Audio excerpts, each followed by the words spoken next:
Welcome to Second Take, the show that focuses on the issues behind the news. South Africa recently lifted the moratorium on the exploration for shale gas in the Karoo Basin. Terence Creamer joins me to discuss the approach that has been adopted to this controversial issue. Terence, welcome to Second Take. Cabinet has endorsed a report suggesting conditional approval be given to hydraulic fracturing. What does the report recommend?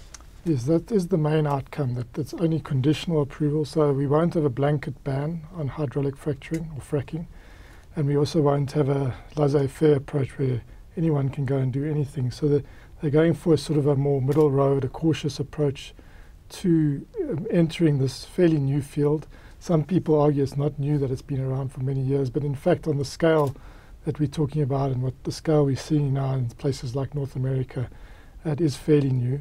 So government felt that a lot more work needed to be done around the environmental impacts especially, and also the regulatory framework for allowing licensing for this sort of mining activity. So the water issue is a big one, and there's going to be additional research into that area. And then this issue of regulatory strengthening or augmentation is the word that's used in the report, where looking at our Minerals and Petroleum and Resources Development Act and looking at what needs to be additional rules and regulations around the licensing of exploration and development and eventually production activities for fracking in South Africa.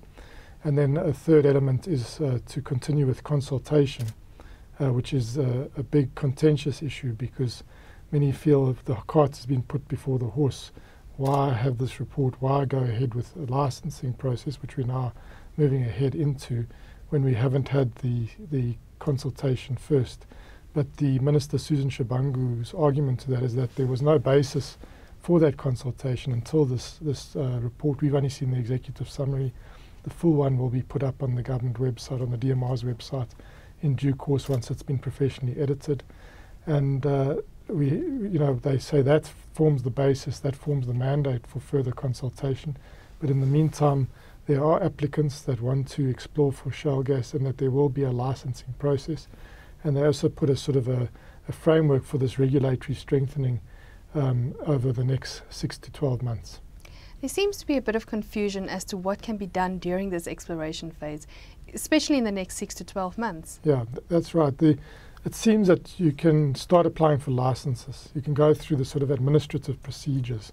But if you got that license tomorrow and a permit to drill tomorrow, you would be able to drill and you'd be able to do other activities around your license area on your farm that you're looking at, but you wouldn't actually be able to do exploratory fracking. So in this, it seems to be the 6 to 12 month period while we do the regulatory strengthening. And crucially, what I didn't mention earlier was setting up a oversight and monitoring committee. And that's a key recommendation in the report, that this monitoring committee needs to be established, a competent committee that can both oversee, I suppose, the regulatory strengthening, what the rules should be, the rules of the game and the guidelines, as well as if we go into an exploratory fracking phase. Because the way fracking exploration works, or shale gas exploration works, you don't just drill to find the shale formations like you do with the normal mining and get a core sample out. You actually need to see whether those shale formations will allow the gas to flow. And the only way to show that is to do some exploratory fracking. So you would have to send down the very contentious water, sand and chemicals, which everyone is worried about, into those rock formations, and through that breaking process or fracturing process, see whether there's actually a flow of gas, because you're not going to enter into a major development or capital intensive phase, into production phase, until you know that the gas will flow from these shale formations. So at the moment, it seems clear that you can apply for a license, but you won't, if you were to get it tomorrow, you wouldn't be able to do any exploratory fracking. But that doesn't seem to worry the potential applicants too much, because they realize that there's a long way to go before they actually ever get onto a property or onto a farm in the Karoo or elsewhere on the basin to try and explore that, because there's a whole environmental impact and health and safety process that has to precede that. And Shale, for instance, who's the tall poppy in this instance, and it's got high visibility around this issue, is saying, that process could take a year, 2 years before they actually have rigs on the ground and try and really do physical exploration. But they say once they get to that phase, they'd like to do at least 6 exploratory wells with exploratory fracking. So you can see that we, at a fairly early stage, South Africa's taken a fairly cautious approach, notwithstanding what seems to be the big benefits economically and energy-wise that have happened in other jurisdictions. And we are still going to do a number of studies and consultations, etc., before we actually get to the point where people are going to explore. And I think it's still going to be a fairly hot issue for some time before we see any rigs and potentially water tankers driving up to the Karoo to allow people to do any exploration activity. While South Africa is taking this cautious approach, a large South African company is moving ahead with plans to exploit the strong flow of shale gas in the US. Can you tell us more? Yes, that was interesting juxtaposition. Well, it's coincidental, but Sasol came out this week with their annual results, very strong annual results record, and it made it very clear that the future for Sasol is gas, and that future is very much aligned to North America's gas boom. Now, the US has gone through a major, explosion in terms of gas resources being exploited, and really it comes down to the fact that the technology has really been developed over the last few decades to allow for these shale formation, other formations to be mined and to be fracked using the fracking technology, using the horizontal drill technology. So there's been this massive amount of gas that's suddenly come onto the US market. They're now talking about being export of LNG. There's a lot of debate politically whether they should export the gas or try and keep it in country to do as much local value addition as possible, a bit like our beneficiation debate here. But it seems that both sides of the aisle, the Republicans more so, but Democrats as well, are fairly happy with the way the shale industry is developed. There are going to be, again, regulatory strengthening. There has been a bit of some feeling that a bit of a cowboy approach to some of the activities in the US.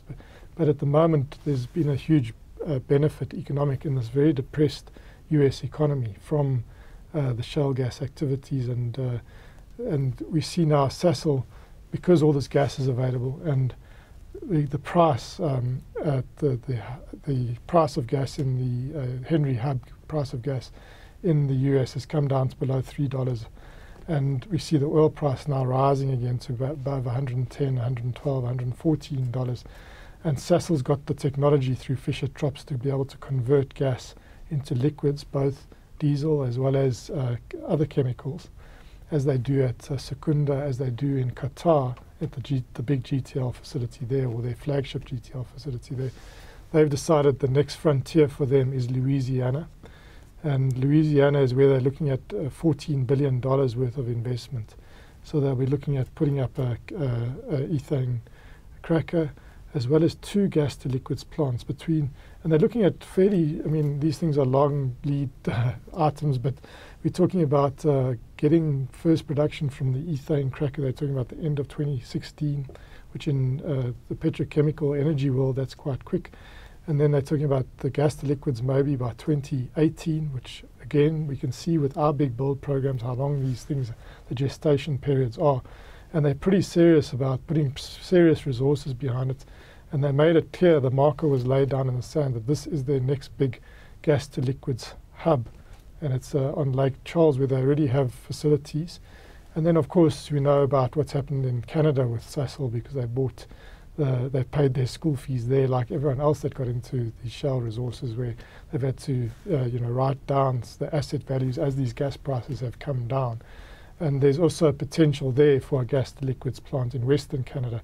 So they've made it clear that up to $20 billion worth of capital investment is going to flow from this JSE-listed company, South African company, also New York Stock Exchange-listed company, but really technology that's been perfected here, that's going to now be deployed there. And really the basis is to exploit this arbitrage opportunity that's emerged between the gas price and the oil price. And that opportunity has arisen basically because of the shale gale. Terence, thank you very much. That is the Second Take show for this week. Thank you for watching, and join us again next time for more news analysis.